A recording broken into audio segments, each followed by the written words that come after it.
Alright, magandang umaga sa ating mga fellow PIC fans na naandito sa QFJPIA events and of course sa ating mga QFJPIA officers and QFJPians na mga future CPAs.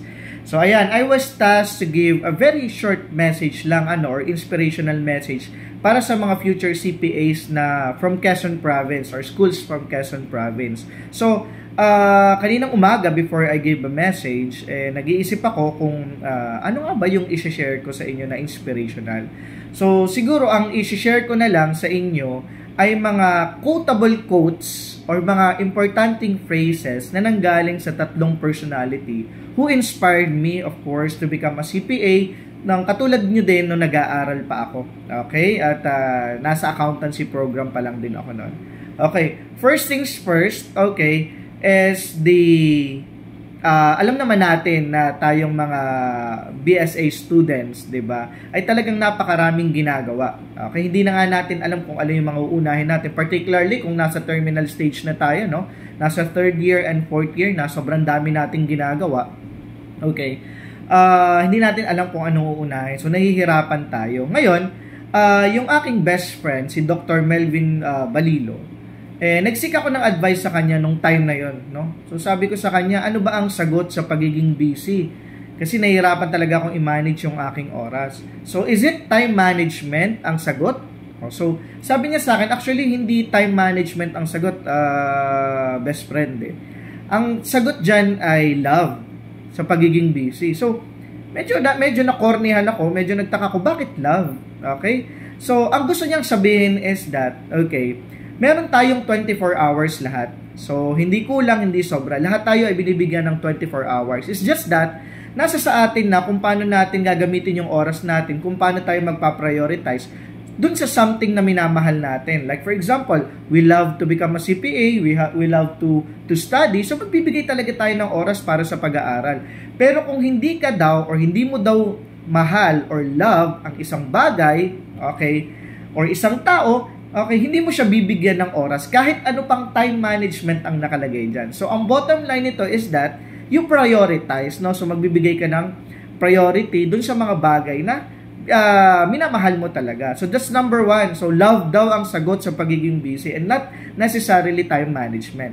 Okay? Number 2, nung first year ako, merong isang 4th year, the name is Kuya Balmoria, si Ronel Balmoria, I think. Okay? Graduating siya summa cum laude. At lagi ko siya nakikita talaga sa MSEUF library. Lagi siya nag-aaral doon. So ako na curious na first year, nai-inspire sa kanya kasi alam ko nga gagraduate ng summa cum laude. So nilapitan ko siya, nagtanong ako sa kanya. Sabi ko sa kanya, Kuya, ano ba yung sekreto? Bakit ikaw gagraduate ka ng summa cum laude and yet yung ibang mga nag-accountancy, naalis sila sa program, hindi nila na-meet yung grade. So, ano ba sikreto? Alam mo, sabi niya sa akin, okay, gusto daw niya talagang mag-aral sa UP Diliman, pero hindi siya nabigyan ng chance. So, ang ginagawa niya ngayon, aral UP. Ulit, aral UP. So, ang tanong ko, Kuya, ano bang ibig sabihin ng aral UP? Ang ibig sabihin daw ng aral UP is yung kanilang motto na relax but focus.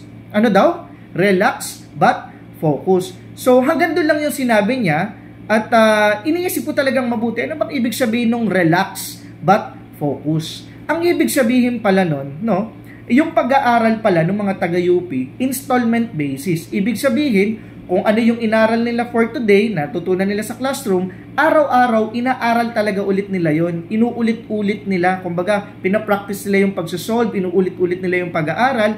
So, installment siya, hindi masyadong nape-pressure yung utak mo, hindi ka masyadong nabe-burn out. So, ang nangyayari, relax ka na natututo, tapos pag darating na yung mismong major examination, hindi ka cramming, no? Hindi ka nahahagas. So, installment or piecemeal yung pag-aaral mo, tapos pagdating ng examination, relax ka na lang. Yung pala yung ibig sabihin ng they are relaxed but focus. Yan. Okay, so pangalawa na yon. Then, of course, the most important personality na nagbigay sa atin ng advice, of course, si Lord. Okay? Ang Almighty. Kasi sabi niya ganito no? Sinabi niya to mismo sa Proverbs chapter 3 verses 6. Okay, verse 6. Okay? So sabi niya, Trust the Lord with all your hearts and do not lean on your own understanding. Okay? In all your ways, submit to Him and He will make your path.